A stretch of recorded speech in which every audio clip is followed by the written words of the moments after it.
Last time I showed you how I made trees by gluing Woodland Scenics clump foliage to toothpicks using tacky craft glue to make evergreen forests. This method I can make a couple of dozen in an evening easily. If you make a tree and you like how it turned out, you'll want to put it in the foreground of your scene to show it off. When I look at a forest, I see trees and more trees. Golly, there's millions of them. Although it's not practical or even possible to make that many, I'd like to show you how you can make hundreds of background trees, even thousands, quickly and easily. To date, I've made somewhere in the neighborhood of 6,000. I use the same toothpicks as before, dipped in alcohol and ink mixture, which makes a grayish trunk. You can paint them, but this is time-consuming and tedious. If you notice, most trunks in nature are not brown, but gray, as they are weathered over time, just as your rolling stock is.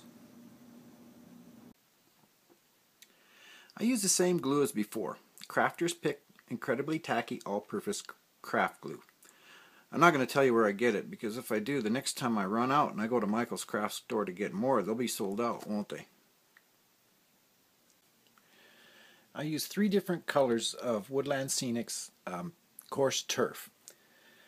I use a light green for pine trees. I use a medium green to represent cedar boughs, and the dark, of course, for fir and spruce trees. Then I put some in a margarine container.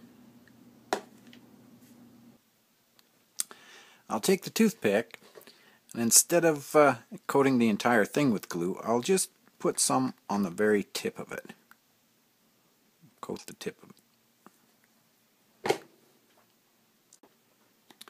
Then I'll take my margarine dish and I'll just take the toothpick and I'll dip it in to the foliage and then spin it between my fingers to take off the excess.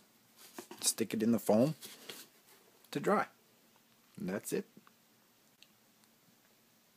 You don't see the whole length of every tree, so these ones with just the foliage on the tip, you can stick in behind your other trees and complete your forest. If you want, afterwards, like I do, you can take them out on your deck and spray an entire batch with hairspray to seal it on good. That works well.